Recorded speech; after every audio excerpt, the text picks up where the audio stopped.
नमस्कार दोस्तों, स्वागत है आपका अपने YouTube channel vision learning point पे। पिछली क्लास में हमने हिंदी के 50 क्वेश्चन बताए थे जो प्रीवियस ईयर यानी कि 2018 में पूछे गए थे। तो आज उसी के आगे हम बताएंगे इसमें जीएस के क्वेश्चन, यानी कि जो जनरल नॉलेज का कुछ पेपर हुआ था उसके जो 50 क्वेश्चन हैं वो बताएंगे। तो इसमें जो है 50 क्वेश्चन हैं, जितने भी ऑप्शन दे रखे हैं उसके बारे में देखेंगे और जो है ऑप्शन सही होगा वो भी देखेंगे। तो फर्स्ट क्वेश्चन दिया हुआ है, कंप्यूटर में पिंग कमांड का क्या उपयोग है। इसमें ऑप्शन दे रखा है, जैसे पिंग कमांड पूछ रहा है, इसका उपयोग पूछ रहा है क्या है। तो पिंग कमांड का उपयोग क्या होगा ये देखते हैं। फर्स्ट है बिजली की आपूर्ति की जांच करने के लिए, या किसी निर्दिष्ट गंतव्य कंप्यूटर तक पहुंचने के लिए, स्रोत कंप्यूटर की क्षमता का परीक्षण करने के लिए, कंप्यूटर हार्डवेयर में किसी प्रकार की गलती का परीक्षण करने के लिए। और इसमें है ऑप्शन बी। ऑप्शन बी क्या है, किसी निर्दिष्ट गंतव्य कंप्यूटर तक पहुंचने के लिए, स्रोत कंप्यूटर की क्षमता का परीक्षण करने के लिए। तो ये है इसका सही आंसर, यानी कि ऑप्शन बी क्या हो जाएगा, सही हो जाएगा। अब इसके बारे में हम देख लेते हैं। किसी निर्दिष्ट गंतव्य कंप्यूटर तक पहुंचने के लिए, स्रोत कंप्यूटर की क्षमता का परीक्षण करने के लिए पिंग कमांड का उपयोग किया जाता है। और इसमें लिखा है यूपीएससी ने इस प्रश्न को अमान्य प्रश्न यानी कि इनवैलिड क्वेश्चन स्वीकार किया है। जो क्वेश्चन इनवैलिड हो जाता है यानी कि उसका जो नंबर है वो सभी को बराबर मिलता है। फिर अगला क्वेश्चन है, इनमें से किस इनपुट डिवाइस का व्यापक रूप से योग्यता परीक्षण जैसे परीक्षणों में किया जाता है। अब इसका उपयोग पूछ रहा है, इनपुट डिवाइस का उपयोग तो किसका किया जाता है। इसमें जो है 4 ऑप्शन है, bar code reader, optical mark पहचान, मैग्नेटिक इंक करेक्टर पहचान और टच पैड। तो इसमें ऑप्शन बी हो जाएगा, ऑप्टिकल मार्क पहचान। इसका उपयोग जो है व्यापक रूप से किया जाता है। इसका देख लेते हैं इसके बारे में। ऑप्टिकल मार्क पहचान यानी कि ये फुल फॉर्म किसका है, OMR सीट जो होती है, जैसे जितने भी एग्जाम होते हैं OMR सीट दी जाती है, तो उसका उपयोग ज़्यादा से ज़्यादा किया जाता है। तो ये जो है प्रतियोगी परीक्षाओं में किया जाता है। एक ऐसा इनपुट साधन है जिसके उपयोग से किसी कागज़ पर बनाए गए चिन्हों को पहचाना जाता है। ये भी जो है अमान्य प्रश्न, यानी कि इसको भी इनवैलिड माना गया था पिछले जो है पेपर में। अगला क्वेश्चन है, प्रिंट के दौरान गैर प्रभाव वाले प्रिंटर, यानी कि जो गैर प्रभाव वाले प्रिंटर होते हैं पेपर को स्पर्श नहीं करते हैं, वे कागज़ पर प्रतीकों को छापने के लिए रासायनिक गर्मी या विद्युत संकेतों का उपयोग करते हैं। इनमें से कौन सा गैर प्रभाव प्रिंटर नहीं है, यानी कि इम्पैक्ट प्रिंटर पूछ रहा कौन सा नहीं है। तो इससे 4 option, dot matrix, deskjet और थर्मल और लेजर। इसमें ऑप्शन हो जाएगा डॉट मैट्रिक्स। ये जो है गैर प्रभाव प्रिंटर नहीं है, बाकी जितने भी हैं ये जो है मतलब इम्पैक्ट प्रिंटर है। इसके बारे में देखते हैं। परिणामों अथवा चित्रों को स्थायी दस्तावेज के रूप में प्राप्त करने के लिए प्रिंटर का प्रयोग किया जाता है। ठीक, जैसे किसी रिजल्ट की जो हम कॉपी प्राप्त करते हैं उसके लिए प्रिंटर का यूज़ करते हैं। गैर प्रभाव वाले प्रिंटर प्रिंट के दौरान पेपर को स्पर्श नहीं करते, यानी कि जो नॉन इम्पैक्ट प्रिंटर होते हैं वो पेपर को टच नहीं करते हैं, अपितु ये कागज़ पर प्रतीकों को छापने के लिए रासायनिक गर्मी या विद्युत संकेतों का प्रयोग करते हैं। डॉट मैट्रिक्स प्रिंटर गैर प्रभाव प्रिंटर नहीं है, क्योंकि ये प्रिंट के दौरान कागज़ को स्पर्श करता है, यानी कि ये कागज़ को टच करता है। जैसे रेलवे में निकलने वाला यात्रा टिकट, ये जो होता है डॉट मैट्रिक्स प्रिंटर से निकलता है।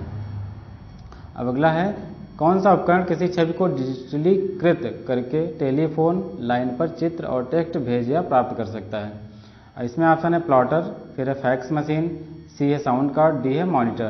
तो इसमें हो जाएगा फैक्स मशीन। ये क्या करता है, चित्र और टेक्स्ट को टेलीफोन लाइन पर भेजता है। फैक्स मशीन एक ऐसा उपकरण है जो किसी छवि यानी कि किसी चित्र या इमेज को डिजिटल करके टेलीफोन लाइन पर चित्र और टेक्स्ट के रूप में भेज सकता है और इसे जो है प्राप्त कर सकते हैं।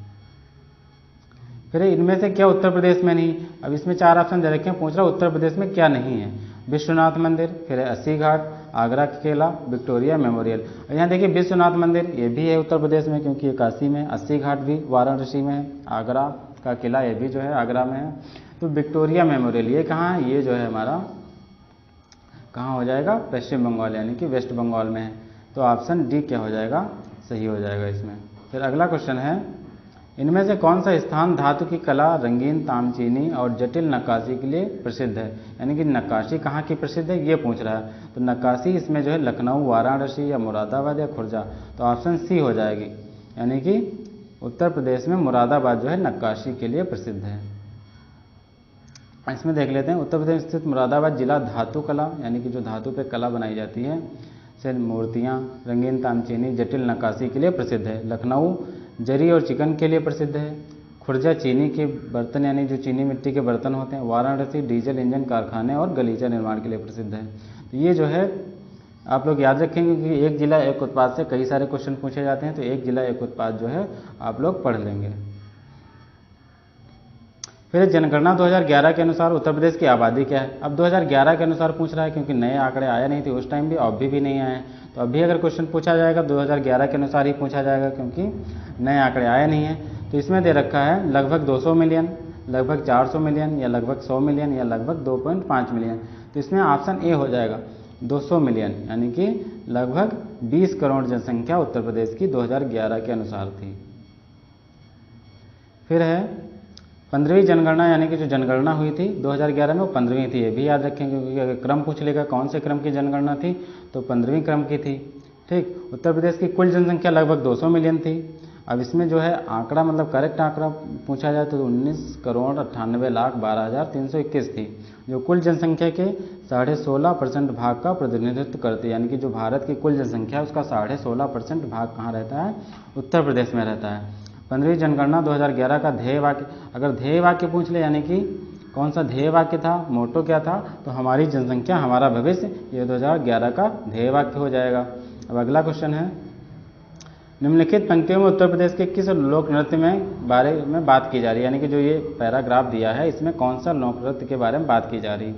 तो यह संतुलन एक कठिन कार्य है, जहाँ पर्दे में एक महिला नर्तक लकड़ी के पिरामिड मंच पर 108 तेल के लैंप, अब यहाँ देखिए 108 तेल के जो दीपक होते हैं अपने सिर पर रखकर प्रदर्शन करती है।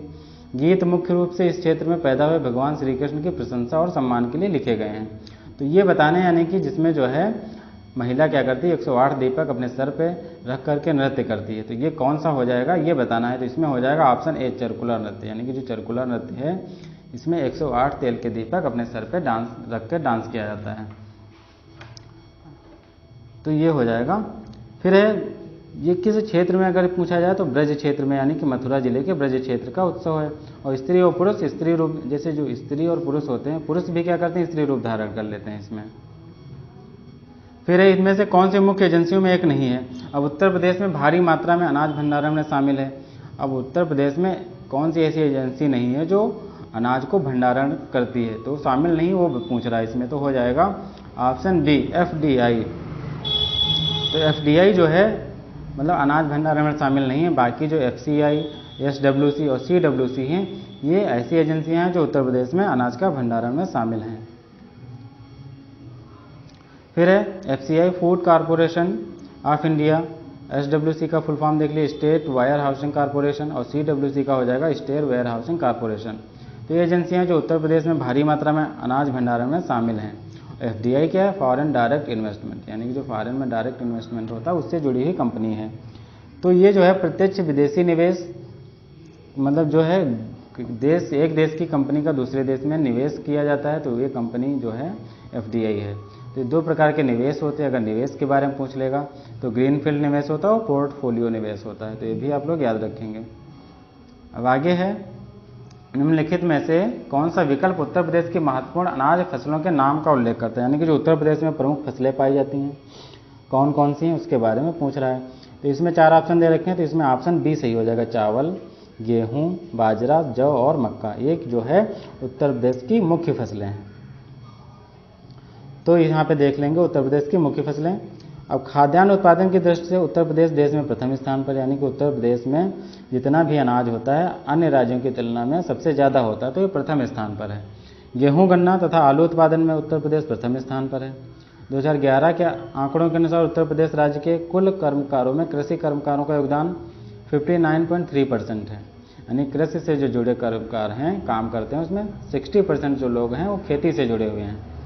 तो ये जो है आप लोग ध्यान में रखेंगे। फिर अगला क्वेश्चन है, कृषि आर्थिक अनुसंधान केंद्र रिपोर्ट 2014-15 के अनुसार उत्तर प्रदेश के बारे में कौन सा सच नहीं है। इसमें कौन सा सही नहीं है ये पूछ रहा है। तो इसमें ऑप्शन बी, इसमें ऑप्शन बी क्या है, उत्तर प्रदेश में 5 भारतीय कृषि अनुसंधान परिषद यानी कि ICAR संस्थान है। ICAR संस्थान उत्तर प्रदेश में कितने हैं, 5 हैं। तो ये जो है सच नहीं है, क्योंकि ये एक ICAR संस्थान कहाँ है, वो है जो मतलब भारत का है। फिर है 2014-15 के अनुसार उत्तर प्रदेश में 28 कृषि विज्ञान केंद्र यानी कि भारतीय कृषि अनुसंधान परिषद ICAR, 10 भारतीय अनुसंधान कितने हैं ICAR हैं, और 4 राज्य कृषि विद्यालय SAU, और 4 राष्ट्रीय शोध केंद्र यानी कि NRC, ये उत्तर प्रदेश में। वहाँ 5 दे रखा था इसलिए वो गलत हो जाएगा। ठीक, फिर अगला है ललित कला अकादमी उत्तर प्रदेश। अब ललित कला अकादमी जो उत्तर प्रदेश में है, कलाकारों को छात्रवृत्ति से पुरस्कृत करता है। तो इसमें कौन सा क्षेत्र नहीं है जिसमें छात्रवृत्ति को दिया जाता है, यानी कि ऐसा कौन सा क्षेत्र है जिसमें छात्रवृत्ति को दिया जाता है। जैसे इसमें 4 ऑप्शन दे रखे हैं, मूर्ति, सिरेमिक, कला इतिहास, फैशन डिजाइनिंग। इसमें कौन सा ऑप्शन नहीं होगा, ऑप्शन डी, जो फैशन डिजाइनिंग है ये ऐसा विशेष क्षेत्र नहीं है जिसमें छात्रवृत्ति दी जाती है। और इसमें है ललित कला अकादमी भारतीय मूर्ति कला, सिरेमिक कला व इतिहास के क्षेत्र में छात्रवृत्ति प्रदान करती है। ललित कला अकादमी की स्थापना कब हुई थी? 1962 में हुई थी। डॉक्टर संपूर्णानंद इसके प्रथम अध्यक्ष थे, यानी कि जो डॉक्टर संपूर्णानंद हैं इसके प्रथम अध्यक्ष थे। तो इसके अध्यक्ष कौन हो जाएंगे? प्रथम अध्यक्ष संपूर्णानंद हो जाएंगे। ठीक, अब अगला क्वेश्चन है इसमें, उत्तर प्रदेश में नहरों के माध्यम से सतह के पानी की बेहतर आपूर्ति प्रदान करने के लिए कौन सी प्रमुख सिंचाई और बहुउद्देशीय परियोजना में एक नहीं है? अब इसमें कौन सी नहीं है उत्तर प्रदेश में, ये पूछ रहा है। तो जैसे इसमें ऑप्शन है वर्षा जनक, शारदा सहायक, गंडक परियोजना, रामगंगा। तो 4 ऑप्शन है, तो नहर परियोजना पूछ रहा है, तो इसमें जो है शारदा सहायक भी है, गंडक परियोजना भी है, रामगंगा भी है, और ये वर्षा जनक है, ये जो है उत्तर प्रदेश में बहुउद्देशीय परियोजना नहीं है। अब इसका एक्सप्लेनेशन देख लेते हैं। गंडक परियोजना का संबंध उत्तर प्रदेश, बिहार और नेपाल से है। शारदा सहायक व रामगंगा सिंचाई एक बहुउद्देशीय परियोजना है, ठीक, जिसे उत्तर प्रदेश लाभान्वित होता है। वर्षा जनक का उल्लेख उत्तर प्रदेश के संदर्भ में नहीं होता है। फिर अगला क्वेश्चन है इसमें, चंद्रगुप्त मौर्य के इस प्रसिद्ध राजनीतिक सलाहकार को निम्नलिखित सभी नामों से जाना जाता है। इसके अलावा यानी कि जो चंद्रगुप्त मौर्य का राजनीतिक सलाहकार था उसको किस किस नाम से जाना जाता था वो पूछ रहा है। कौन से नाम से नहीं जाना जाता है वो इसमें बताना है। तो चाणक्य, कौटिल्य, समुद्रगुप्त और विष्णुगुप्त। तो जो इसमें हो जाएगा चाणक्य, जो चाणक्य था उसको कौटिल्य और विष्णुगुप्त नाम से जाना जाता था। समुद्रगुप्त क्या हो जाएगा इसमें आंसर हो जाएगा। ठीक है,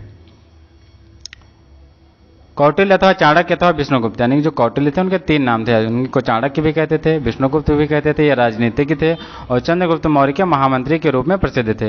इनका व्यक्तिवाचक नाम विष्णुगुप्त था, स्थानीय नाम चाणक्य था, तथा चाणक्य नाम यानी कि चाणक्यवासी थे इसलिए गोत्र नाम कौटिल्य था। इन्होंने चंद्रगुप्त मौर्य के साथ मिलकर मौर्य साम्राज्य की नींव डाली थी, यानी कि मौर्य साम्राज्य की स्थापना चंद्रगुप्त के साथ मिलकर की थी। पाली में बौद्ध ग्रंथों को आमतौर पर त्रिपिटक यानी कि 3 फोल्ड बास्केट कहा जाता है। इनमें कौन सा त्रिपिटकों में शामिल नहीं है, यानी कि जो त्रिपिटक हैं तो 3 त्रिपिटक थे, तो कौन से थे, कौन सा इसमें शामिल नहीं वो बताना। फर्स्ट अभिधम पिटक, फिर सुत्त पिटक, उपसाका पिटक और विनय पिटक। तो इसमें ऑप्शन सी उपसाका पिटक जो है त्रिपिटक में शामिल नहीं था, बाकी जो है त्रिपिटक में शामिल थे। अब यहाँ देख लेते हैं, अगर इसमें इंग्लिश में पूछ ले त्रिपिटक यानी कि 3 फोल्ड बास्केट, तो ये भी याद रखेंगे क्योंकि इंग्लिश का टर्म है। तो जिसमें शामिल क्या क्या था, सुत्त पिटक, विनय पिटक और धम्म पिटक। त्रिपिटक बौद्ध धर्म के मुख्य ग्रंथ है और इन्हीं 3 खंडों में भगवान बुद्ध के उपदेश संकलित हैं। इनकी मुख्य भाषा पाली है, तो भाषा भी याद रखेंगे, कौन सी भाषा है, पाली भाषा। अब 11वां या आखिरी सिख गुरु कौन था, यानी कि इसमें सिख गुरु के बारे में पूछ रहा है। आखिरी सिख गुरु कौन था, तो इसमें हो जाएगा गुरु गोविंद सिंह। गुरु गोविंद कौन थे, आखिरी सिख गुरु थे। फिर अगला क्वेश्चन है, राजवंश की पहचान करना है। इसमें दे रखा है पुष्यमित्र ने इस वंश की स्थापना की थी, यानी कि पुष्यमित्र ने इसकी स्थापना की थी। उनके प्रभुत्व दक्षिण में नर्मदा नदी तक फैले थे। पाटलिपुत्र, अयोध्या और विदिशा के शहर शामिल थे। उन्होंने 2 अश्वमेध बलिदान किए। उन्होंने बैक्ट्रियन राजा डेमेट्रियस को भी हराया था। फिर राजवंश का 5वां राजा भागभद्र था। पतंजलि के गौरव ग्रंथ महाभाष्य इस समय के दौरान लिखे गए थे। इसमें बताना है पुष्यमित्र ने इस वंश की स्थापना की थी। पुष्यमित्र ने किस वंश की स्थापना की थी, हो जाएगा इसमें शुंग राजवंश। अब इस पुष्यमित्र शुंग था तो इस शुंग राजवंश हो जाएगा। ठीक, अब अगला क्वेश्चन है इसमें, अब यहाँ देख लेते हैं, मौर्य वंश के अंतिम शासक बृहदत्त को उसके ब्राह्मण सेनापति पुष्यमित्र ने मारकर मगध में शुंग वंश की स्थापना की थी, तो शुंग वंश हो जाएगा इसमें। शुंग वंश का अंतिम सम्राट देवभूति था। शुंग वंश के समय ही भागवत धर्म की विशेष उत्पत्ति हुई थी। अब अगला क्वेश्चन है, हर्षवर्धन ने 5 इंडीज को अपने नियंत्रण में लिया। इनमें से कौन सा 5 इंडीज था? 5 इंडीज यानी कि 5 राज्य कौन से थे जिसको हर्षवर्धन ने अपने नियंत्रण में ले लिया था? तो इसमें हो जाएगा ऑप्शन बी। कौन सा? पंजाब, कन्नौज, बंगाल, बिहार और उड़ीसा। ये जो है हर्षवर्धन ने अपने नियंत्रण में ले लिया था। अब यहाँ देख लेते हैं, शासक हर्षवर्धन ने 5 इंडीज को अपने नियंत्रण में लिया था। कौन कौन से थे? पंजाब, कन्नौज, बंगाल, बिहार और उड़ीसा। हर्षवर्धन को बादामी के चालुवंशी शासक पुलकेशिन द्वितीय ने पराजित होना पड़ा था, यानी कि पुलकेशिन द्वितीय ने हर्षवर्धन को हरा दिया था। हर्षवर्धन ने अपने साम्राज्य का विस्तार जालंधर, कश्मीर, नेपाल और बल्लभीपुर तक कर लिया था। अब अगला क्वेश्चन है 19 नंबर, अकबर के नवरत्न के बारे में कौन सा सही ढंग से मेल नहीं खाता? अब नवरत्न के बारे में बताना है कौन सा मेल नहीं खाता है। तो इसमें ऑप्शन है फर्स्ट अबुल फजल, वह अकबर के वजीर थे और अकबर के शासनकाल में अकबरनामा के लेखक थे, तो ये ऑप्शन सही है। फिर राजा मान सिंह, वह अकबर के वित्त मंत्री थे। अब मान सिंह जो है वह अकबर के वित्त मंत्री नहीं थे, तो ये ऑप्शन क्या हो जाएगा? गलत हो जाएगा। यही हमारे इस आंसर का मतलब क्वेश्चन का आंसर हो जाएगा। अब इसके बारे में हम देख लेते हैं। अगर इसी देखा जाए तो रहीम ई खान खाना, तो यह एक कवि थे, ये भी सही है। मुल्ला देव प्याजा मुगल सम्राट अकबर के मुख्य सलाहकारों में एक थे, ये भी एक सही है। ठीक, अब यहाँ देख लें, अकबर के राजदरबार के नवरत्नों में एक राजा मानसिंह अकबर के सेनापति थे, तो यानी कि मानसिंह क्या थे? सेनापति थे, वित्त मंत्री नहीं थे। तो राजा मानसिंह जयपुर राजघराना के कछवाहा वंश के शासक थे। ठीक है।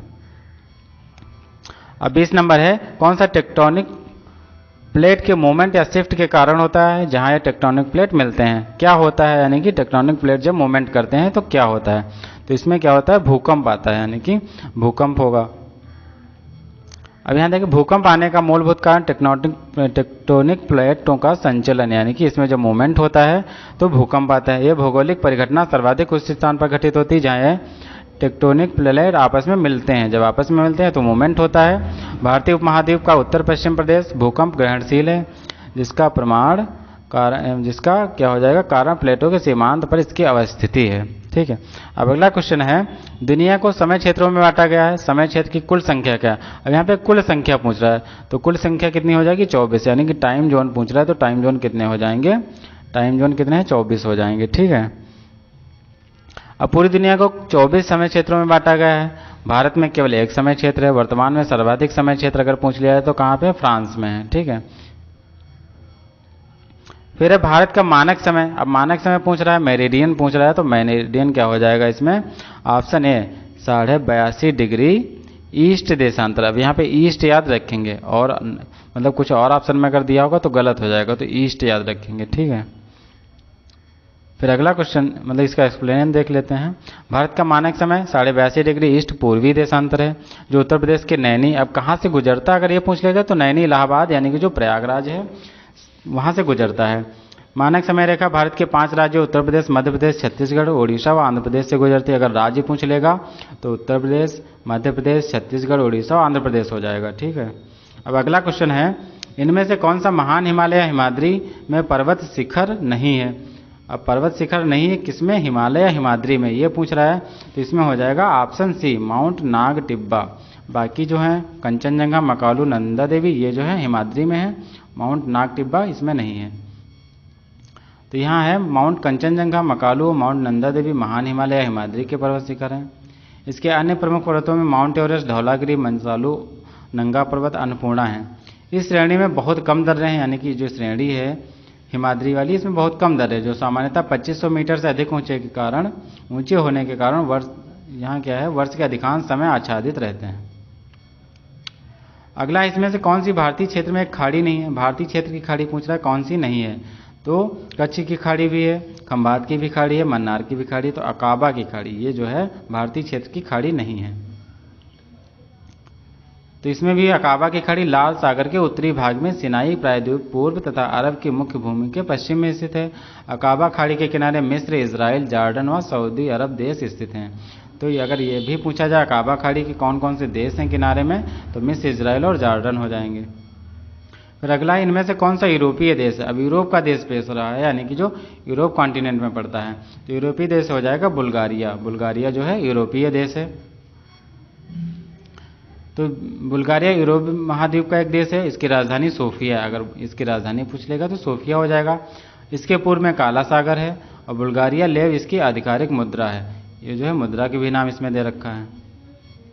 फिर अगला है भारत के इन पड़ोसी देशों में कौन सा देश गलत तरीके से अपने राष्ट्रीय खेल से मेल खाता। अब देखिए राष्ट्रीय खेल पूछ लिया, यानी कि कौन से देश का कौन सा राष्ट्रीय खेल है। तो इसमें अफगानिस्तान बुचकाशी, बांग्लादेश क्रिकेट, भूटान तीरंदाजी और नेपाल वॉलीबॉल। तो इसमें पूछ रहा है गलत बताना है, तो गलत हो जाएगा इसमें बांग्लादेश क्रिकेट, क्योंकि बांग्लादेश में क्रिकेट यानी कि राष्ट्रीय खेल नहीं है, तो ये ऑप्शन इसमें गलत हो जाएगा। फिर है अब यहाँ देख लेते हैं भूटान का कौन सा हो जाएगा, तीरंदाजी हो जाएगा। अब बांग्लादेश का अगर राष्ट्रीय खेल पूछ लेगा तो कबड्डी है, ठीक है, तो वहाँ क्रिकेट दिया था तो वो ऑप्शन गलत था। नेपाल का वॉलीबॉल होगा, श्रीलंका का वॉलीबॉल होगा, पाकिस्तान हॉकी हो जाएगा, भारत हॉकी हो जाएगा।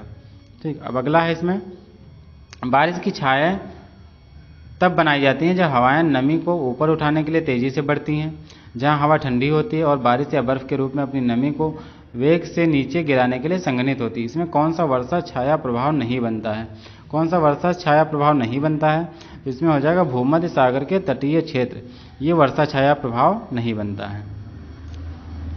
अब है भूमध्य सागर का तटीय क्षेत्र वर्षा छाया प्रभाव से नहीं बनता है।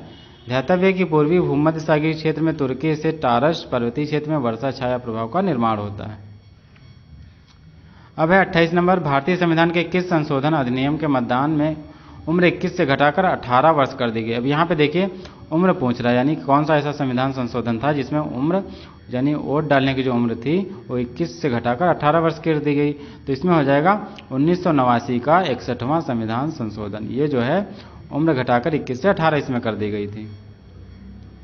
इसमें बाकी संविधान जो थे उसके बारे में भी देख लेते हैं। तो 61वां हो जाएगा 21 से 18, और 1993 जो 74वां संविधान संशोधन हुआ था इसमें नगर पालिका का निर्माण हुआ था, यानी कि नगर पालिका से जो संबंधित था ये था। और 73वां संविधान संशोधन 1992 में इसमें पंचायत का गठन किया गया था। और 86वें संविधान संशोधन में एक नया अनुच्छेद यानी कि 21 का जोड़ा गया था, जो 6 से 14 वर्ष तक की आयु के बालक बालिकाओं के लिए शिक्षा के अधिकार को मूल अधिकार देगा। तो इसमें जितने भी दिए हैं ये बहुत इंपॉर्टेंट संविधान है, इनको आप याद रखेंगे क्योंकि आगे भी पूछे जा सकते हैं। फिर 29 नंबर, इसमें कौन सा संघ सूची के तहत कोई विषय नहीं। अब संघ सूची देखिए 3 प्रकार की सूची, संघ सूची, राज्य सूची और समवर्ती सूची। तो संघ सूची पूछ रहा है, इसमें कौन सा विषय नहीं है। तो संघ सूची में जो है सार्वजनिक स्वास्थ्य जो है ये संघ सूची का विषय नहीं है। परमाणु ऊर्जा, विदेश मामले और युद्ध और शांति ये जो है संघ सूची के विषय हैं। तो यहाँ देख लेंगे सार्वजनिक स्वास्थ्य विषय राज्य सूची का विषय है, यानी कि राज्य सूची का विषय है। संघ सूची में कुल 97 विषय सम्मिलित हैं, ठीक है, जबकि राज्य सूची में 66 विषय हैं। अब समवर्ती सूची में 47 विषय। तो ये चीज़ जो है आप लोग याद रखेंगे क्योंकि विषय कितने हैं ये भी पूछ लिया जाता है। अब एक कृषि में नवाचार उद्यमिता को बढ़ावा देने के उद्देश्य से भारत सरकार स्टार्टअप और उन्हें संभावित निवेशकों से जुड़ने में सक्षम बनाने के लिए एक नया कार्यक्रम शुरू कर रही है। इस कार्यक्रम को क्या कहा जाएगा, यानी कि जो नया कार्यक्रम उस टाइम शुरू हुआ था 2018 के टाइम में वो कौन सा है ये पूछ रहा है। तो एग्री उड़ान, यानी कि एग्री उड़ान जो है ये नया कार्यक्रम भारत सरकार ने जो है शुरू किया था।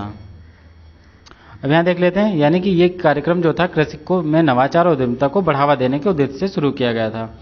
इसे जो है बनाने के लिए 4 अगस्त 2017 को एग्री उड़ान कार्यक्रम शुभारंभ किया गया था। ये जो है 2017 यानी कि 2017 का करंट अफेयर है, तो इस टाइम जो करंट अफेयर है उस हिसाब से आप लोग याद रखेंगे क्योंकि नया करंट अफेयर इसमें पूछा जाएगा। और 31 नंबर है, कौन सा संसद का कार्य नहीं है। अब 4 ऑप्शन दे रखे, इसमें पूछ रहा है संसद का कार्य कौन सा नहीं है। तो कार्य कौन सा नहीं ये पूछ रहा है, तो इसमें ऑप्शन डी जो है ये संसद का कार्य नहीं है। संसद के पास कोई न्यायिक कार्य नहीं है और राष्ट्रपति, उपराष्ट्रपति, सुप्रीम कोर्ट और उच्च न्यायालयों के न्यायाधीशों को हटाने के लिए मंत्रियों की परिषद जिम्मेदार है। तो ये ऑप्शन क्या हो जाएगा, गलत हो जाएगा, ये संसद का कार्य नहीं है। अब यहाँ देख लेते हैं संसद की शक्तियाँ कौन कौन सी होती हैं। संविधान के उल्लंघन पर राष्ट्रपति को पद मुक्त कर सकता है, यानी कि संविधान का अगर उल्लंघन राष्ट्रपति कर रहा है उसको महाभियोग के द्वारा हटाया जाता है। उपराष्ट्रपति को उसके पद से हटाया जा सकता है। संसद की न्यायिक शक्तियाँ हैं ये। उच्चतम न्यायालय या मुख्य न्यायाधीश या उच्च न्यायालय के न्यायाधीश या मुख्य चुनाव आयुक्त, नियंत्रक, महालेखा परीक्षक को हटाने के लिए राष्ट्रपति से सिफारिश कर सकता है और अपने सदस्यों या बाहरी लोगों को संसद की अवमानना या विशेषाधिकारों के उल्लंघन के लिए दंडित भी जो है संसद कर सकता है। अब 32 है, कलकत्ता यानी कि जो अब कोलकाता है में भारतीय सांख्यिकी संस्थान की स्थापना किसने की थी, यानी कि भारतीय सांख्यिकी संस्थान की स्थापना किसने की थी। तो इसमें ऑप्शन बी हो जाएगा, पीसी महालनोबिस। ये जो है भारतीय सांख्यिकी संस्थान की स्थापना की थी कोलकाता में। अब यहाँ देख लेते हैं स्थापना पीसी महालनोबिस यानी कि भारतीय सांख्यिकी संस्थान ISI अनुसंधान शिक्षण एवं सांख्यिकी का अनुप्रयोग प्राकृतिक विज्ञान सामाजिक विज्ञान के प्रति एक समर्पित अद्वितीय संस्थान है, जिसकी स्थापना 17 दिसंबर 1931 को कोलकाता में हुई थी। देखिए प्लेस पूछा है तो हो सकता है स्थापना भी पूछ ले किस सन में हुई थी, तो सन भी आप लोग याद रखेंगे। इसके 4 केंद्र हैं, दिल्ली में है, बेंगलुरु, चेन्नई और तेजपुर में अवस्थित है।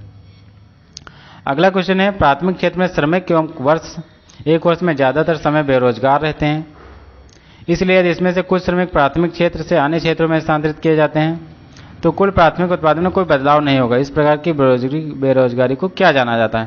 यानी कि जो प्राथमिक क्षेत्र के श्रमिक हैं उनको अगर अन्य क्षेत्र में स्थानांतरित कर दिया जाए तो कोई बदलाव नहीं होगा। ये बेरोजगारी कौन सी बेरोजगारी कहलाती? तो ये हो जाएगा ऑप्शन बी, अंतर्निहित बेरोजगारी। ठीक, तो ऑप्शन बी इसमें सही हो जाएगा। अब देखिए अंतर्निहित बेरोजगारी में प्राथमिक क्षेत्र में श्रमिक एक वर्ष में अधिकतर समय बेरोजगार रहते हैं, क्योंकि कृषि एक ऐसा क्षेत्र है जिसमें ज़्यादा से ज़्यादा समय तक जो उसमें काम करने वाले होते हैं वो बेरोजगार रहते हैं, क्योंकि उसमें सीजन के हिसाब से जो है काम होता है। इसलिए यदि इसमें से कुछ श्रमिक प्राथमिक क्षेत्र से अन्य क्षेत्र में स्थानांतरित कर दिए जाते हैं तो जो है प्राथमिक उत्पादन में कोई बदलाव नहीं होगा। अब यहाँ देख लेंगे अगला क्वेश्चन है 34 नंबर। इसमें कौन सा महात्मा गांधी का आर्थिक विचार नहीं? अब महात्मा गांधी का आर्थिक विचार पूछ रहा है, तो इसमें गैर हिंसक अर्थव्यवस्था, विकेंद्रीकरण या कुटीर उद्योग, मशीनरी और नवीनतम तकनीक का अधिकतम उपयोग, गांव या गांव के सर्वोदय का पुनर्जन्म। तो इसमें गांधी जी का पूछ रहा है कौन सा नहीं, तो गांधी जो है मशीनरी और नवीनतम तकनीक के उपयोग से जो है ज़्यादा सहमत नहीं थे, तो ये हो जाएगा गांधी जी का विचार नहीं है। इसमें दिया है गांधी जी के कौन कौन से विचार थे वो देख लेते हैं। गैर हिंसक अर्थव्यवस्था यानी कि कोई हिंसा ना हो, क्योंकि अहिंसा के पुजारी थे। ठीक है, शासन प्रशासन का विकेंद्रीकरण अर्थात सभी की भागीदारी होनी चाहिए। लघु कुटीर उद्योगों के समर्थक थे और गांवों का सर्वोदय अर्थात प्रदर्शन किए बिना रोजगार उपलब्ध हो जाए, यानी कि गांवों से लोगों को बाहर ना जाना पड़े, वहीं पर उनको रोजगार की उपलब्धता हो जाए। अब अगला क्वेश्चन है 35 नंबर। 7 मिशन कार्यक्रम का उद्देश्य लक्षित मील का पत्थर हासिल करने के लिए शहरों को निधि देना है। इस कार्यक्रम में इसके अलावा सभी विकल्प शामिल है, यानी कि जो 4 ऑप्शन दे रहे हैं इसमें कौन सा शामिल नहीं है ये बताना है। इसमें ऑप्शन डी जो लिखा है अंतरिक्ष साहसिक पर राष्ट्रीय मिशन। देखिए 7 मिशन कार्यक्रम शहरों के लिए, तो शहरों 100 स्मार्ट सिटी मिशन हो जाएगा, अमृत या कायाकल्प हो जाएगा और हृदय हो जाएगा। तो ये सारी चीज़ें हो जाएंगी, ऑप्शन डी इसमें क्या हो जाएगा, सही हो जाएगा। तो यहाँ देखते हैं वही तीनों चीज़ें हैं, तो ये आप लोग देख लेंगे। फिर आगे है यथा अगस्त 2018 से राज्यसभा के अध्यक्ष कौन है? अब यहाँ देख लीजिए 2018 से राज्यसभा के अध्यक्ष पूछ रहा है, तो कौन हो जाएंगे? एम वेंकैया नायडू। अब वेंकैया नायडू उस समय उपराष्ट्रपति चुने गए थे तो ये थे। अब इस समय उपराष्ट्रपति जो हैं वो हो जाएंगे राज्यसभा के अध्यक्ष। तो इस समय कौन है? इस समय हो जाएगा जगदीप धनखड़। तो ये चीज़ आप लोग याद रखें, अगर अब पूछा जाएगा तो जगदीप धनखड़ हो जाएंगे। ठीक है, ये राजस्थान के भी याद रखेंगे। तो ये उस टाइम के थे, तो 13वें उपराष्ट्रपति थे। ये जो हो जाएंगे यानी कि 13वें उपराष्ट्रपति गोपाल कृष्ण गांधी को पराजित करके जो है ये एम वेंकैया नायडू चुने गए थे। उसके बाद अब जो है जगदीप धनखड़ चुने गए हैं। फिर है मध्य प्रदेश राज्य सरकार ने एक योजना शुरू की जहां गरीबी रेखा यानी कि बीपीएल के नीचे परिवारों को 200 रुपये प्रतिमाह की लागत से बिजली प्रदान की जाएगी। अब इस योजना का नाम पूछ रहा है, तो मध्य प्रदेश की योजना यानी कि उस टाइम करंट अफेयर्स की थी, तो इस टाइम जो मध्य प्रदेश की योजनाएं लॉन्च की गई ये भी आप लोग याद रखेंगे। उस टाइम संबल योजना थी। ठीक है, तो उस टाइम संबल योजना थी जिसके तहत क्या है 200 रुपये में जो है बिजली प्रदान की जाती थी। फिर अगला हो जाएगा इसमें थॉमस कप, यानी जो थॉमस कप है कभी कभी विश्व पुरुषों की टीम चैंपियनशिप कहा जाता है। खेल के वैश्विक शासी निकाय बैडमिंटन वर्ल्ड फेडरेशन के सदस्य राष्ट्रों का प्रतिनिधित्व करने वाली टीमों में एक अंतर्राष्ट्रीय बैडमिंटन प्रतियोगिता है। किस टीम ने थॉमस कप 2018 जीता? देखिए खाली पूछ इसमें इतना रहा है, थॉमस कप 2018 जीता।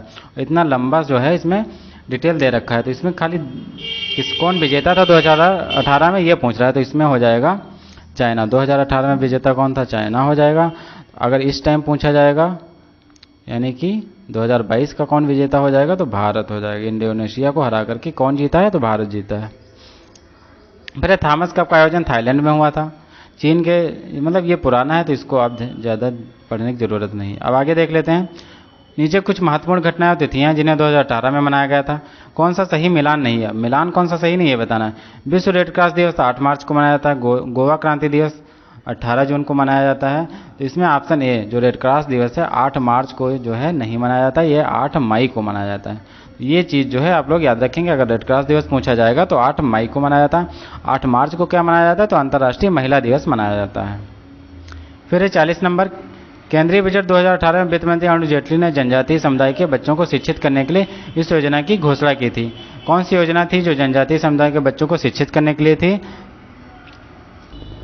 तो इसमें यानी कि शिक्षित करने के लिए कौन सी योजना चालू की थी वित्त मंत्री अरुण जेटली ने? तो इसमें ऑप्शन सी हो जाएगा, एकलव्य मॉडल आवासीय स्कूल। लेकिन अब वित्त मंत्री कौन है, तो निर्मला सीतारमण है, तो इनकी जगह पे निर्मला सीतारमण आप लोग लिख लेंगे, याद रखेंगे निर्मला सीतारमण वित्त मंत्री वर्तमान में है। ठीक, तो अगर वित्त मंत्री के बारे में पूछा जाएगा तो निर्मला सीतारमण हो जाएगी। तो उस टाइम के यानी कि जनजातीय समुदाय जो एसटी समुदाय होता है उसके बारे में जो एकलव्य स्कूल खोले गए थे, ये मॉडल स्कूल थे, आवासीय थे, यानी कि यहाँ पे बच्चे रुक करके अपनी पढ़ाई कर सकते थे। अगर कौन सी तर्ज पे खोले गए थे तो ये भी याद रखेंगे, नवोदय विद्यालय की तर्ज पे खोले गए थे।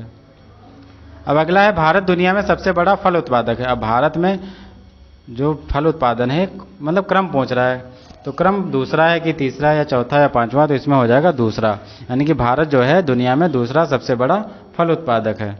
तो ये चीज़ आप लोग याद रखेंगे। अब यहाँ देख लेते हैं, दुनिया में दूसरा सबसे बड़ा फल उत्पादक देश है जो प्रतिवर्ष, अब यहाँ वैल्यू दे रखी है, 88.48 मिलियन टन का उत्पादन जो है भारत में करता है। सर्वाधिक अगर पूछ लेगा तो चीन हो जाएगा। ठीक, दूसरे नंबर पर क्या है, भारत। फिर कब सरकार ने किसानों को 2020 तक यूरिया सब्सिडी दी, यानी कि जो भारत सरकार है यूरिया सब्सिडी 2020 तक कब दी थी, तो 2018। ऑप्शन क्या हो जाएगा, 2018। अब यहाँ देख लेते हैं, भारत सरकार द्वारा किसानों को दी जाने वाली उर्वरक यानी कि जो यूरिया है उस पर सब्सिडी 2018 में बढ़ाकर 2020 तक कर दिया गया था। 2019-20 के अंतरिम बजट में उर्वरक सब्सिडी की अनुमानित दर धनराशि यानी कि धनराशि कितनी थी बजट में, तो 74,986 करोड़ रुपए। अब जो है अगला है, ई रकम कंपनी भारत सरकार की एक पहल धातु scrap trade corporation limited CRWC की संयुक्त पहल के रूप में कार्य करेगी। CRWC की क्या है, ये जो है CRWC का फुल फॉर्म पूछ रहा है।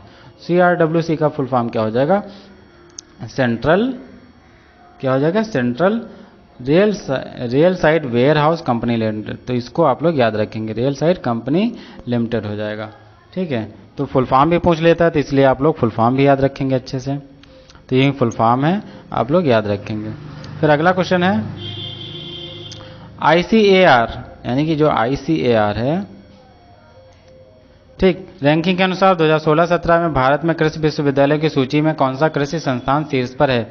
अब 2016-17 के अनुसार पूछ रहा है, तो उस टाइम जो इसमें ऑप्शन था वो फर्स्ट था, national dairy research institute Karnal Haryana. अब यानी कि नेशनल डेयरी रिसर्च इंस्टीट्यूट पूछ लेगा तो करनाल हरियाणा में स्थित है, ये भी आप लोग याद रखेंगे। अब देखिए रैंकिंग 2016-17 की तो ये पुरानी हो चुकी है, अब नया पूछा जाएगा तो नई वाली आप लोग याद रखेंगे। भारत में कई केंद्रीय सरकारी संगठन हैं जो कृषि विपणन में शामिल है, इसमें कौन सा संगठन नहीं है। अब कौन सा संगठन केंद्रीय नहीं ये पूछ रहा है, तो भारत के कृषि निगम, जो कृषि निगम है ये केंद्रीय सरकारी संगठन नहीं है, बाकी जो है ये केंद्रीय सरकारी संगठन है। तो यानी कि भारतीय कपास निगम, भारतीय खाद्य निगम, कृषि लागत एवं कीमत आयोग ये केंद्रीय सरकारी संगठन है जो कृषि विपणन में संलग्न है। अब अगला क्वेश्चन है इसमें, इनमें से कौन सी ई कॉमर्स कंपनी है। अब देखिए ई कॉमर्स कंपनी क्या होती है, जो ऑनलाइन मतलब लेन देन करती हैं, तो ऑनलाइन जो होती है वो ई कॉमर्स कंपनी कहलाती हैं। तो इसमें कौन सा ऑप्शन हो जाएगा, ऑप्शन डी। अब देखिए ehi.com, अब ehi.com ये ई कॉमर्स कंपनी नहीं है, अमेजॉन, फ्लिपकार्ट, ईबे ये जो है यहाँ से आप ऑनलाइन खरीदारी कर सकते हैं, तो ये ई कॉमर्स कंपनियाँ हैं। अब ehi.com क्या है, ये कंपनी ना होकर के क्या है, मूल्य निर्धारण ऑनलाइन पोर्टल है, तो ये भी आप लोग याद रखेंगे। अगला क्वेश्चन, असंगत की पहचान करें। अब असंगत यानी कि जो मैच नहीं है वो बताना है। तो इसमें देखिए प्रिंटिंग प्रेस जोहान्स गुटेनबर्ग है, बैक्टीरिया एंटोनी वान लेवेनहॉक हो जाएगा। तो ये दोनों तो सही हैं। तो मैं असंगत की मैच करना, तो इसमें देखिए दो चीज़ें हैं, ऑक्सीजन एंटोनी लॉरेन लेवेजियर और हाइड्रोजन ब्लेज पास्कल, ये दोनों ऑप्शन इसमें जो हैं गलत हैं। तो इसमें सी एंड डी, इसमें याद रखेंगे सी एंड डी। ठीक, दोनों ऑप्शन इसमें गलत हैं। इसमें देख लेते हैं, UPSSC ने इस प्रश्न का उत्तर विकल्प डी माना है, लेकिन ऑप्शन दोनों इसमें जो है गलत थे। तो ऑक्सीजन की खोज अगर पूछ ले किसने की थी, तो है जोसेफ प्रिंस्टले ने की थी। ठीक, और विलियम सीले भी मिल जाता है। तो जबकि जो है रसायन शास्त्र का पिता किसे जो है एंटोनी लॉरेन लेज्यूर को माना जाता है। तो ये चीज़ आप लोग याद रखेंगे। अब अगला क्वेश्चन है 48 नंबर, कौन से कानून सिद्धांत सही तरीके से मेल नहीं खाते। जितने भी ये सिद्धांत दे रखे हैं इसमें कौन सा सही नहीं है ये बताना है। तो एवोगाड्रो का कानून, एक ही तापमान दबाव में सभी गैसों के बराबर मात्रा में अणुओं की समान संख्या होती, ये सही है बिल्कुल। बॉयल का नियम है गैसों में दबाव मात्रा के बीच संबंध, ये भी सही है।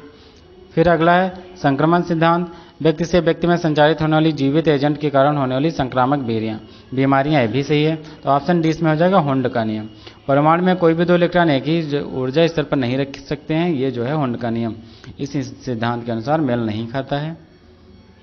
इसमें दिया हुंड ने रसायन शास्त्र में बहुलता का नियम दिया था। ठीक है, तो इलेक्ट्रॉन तब युग्मित नहीं होते जब एक रिक्त कक्षक प्राप्य है, अर्थात जब तक संभव इलेक्ट्रॉन अयुग्मित अवस्था में रहते हैं, यानी कि अयुग्मित रहते हैं। फिर है आईन अकबरी किसने लिखा था, यानी जो आईन अकबरी है ये किसने लिखा था ये पूछ रहा है। तो 4 ऑप्शन है फैजी, बीरबल, अबुल फजल और मुल्ला दो प्याजा। तो आईन अकबरी किसने लिखा था, अबुल फजल ने लिखा था। ठीक है, ये अकबर की जीवन कथा थी, यानी कि आत्मकथा थी, उसके बारे में यहाँ देख ले। अबुल फजल ने आईन अकबरी की रचना की है। अबुल फजल अकबर के 9 रत्नों में से एक हैं और 9 रत्न थे, उसमें से अबुल फजल भी एक थे। सर्वप्रथम तौहीद इलाही दीन इलाही का प्रधान पुरोहित बनाया गया। अबुल फजल ने काली आदमी श्री कृष्ण का फारसी में अनुवाद किया था। ठीक है, अपने ग्रंथों में अमेरिका की खोज का भी उल्लेख किया है। शहजादा सलीम के इशारे पर ओरछा के बुंदेला सरदार वीर सिंह देव ने मार्ग में अबुल फजल की हत्या कर दी थी। ये चीज़ जो है आप लोग याद रखेंगे। अब इसमें अगला क्वेश्चन है 50 नंबर, ये लास्ट क्वेश्चन है। असंगत मैच की पहचान करें, इसमें कौन सा असंगत है ये बताना है। आशा और इतिहास के बीच एक इसकी पुस्तक है, यानी कि पुस्तक दे रखी, इनके राइटर हैं बिल क्लिंटन की है। पक्षी और जानवर Mark Twain, black hole baby university Stephen Hawking, broken wing Indira Gandhi. तो इसमें हो जाएगा ऑप्शन टी, यानी कि ब्रोकन विंग जो है इंदिरा गांधी, ये जो है सही मेल नहीं है। तो इसमें जो है 50 क्वेश्चन थे जो हमने आपको करवा दिए। अब अगला वीडियो आपको मिलेगा, उसमें जो अगला पेपर हुआ था अगली शिफ्ट में, उसके हम 50 क्वेश्चन आपको करवाएंगे। तो वीडियो को अच्छे से आप लोग रिवाइज कर लेंगे। चैनल को सब्सक्राइब नहीं किया तो सब्सक्राइब कर लेंगे, जिससे आपको वीडियो आसानी से मिल सके। वीडियो कैसा लगा कमेंट में ज़रूर बताएं। धन्यवाद।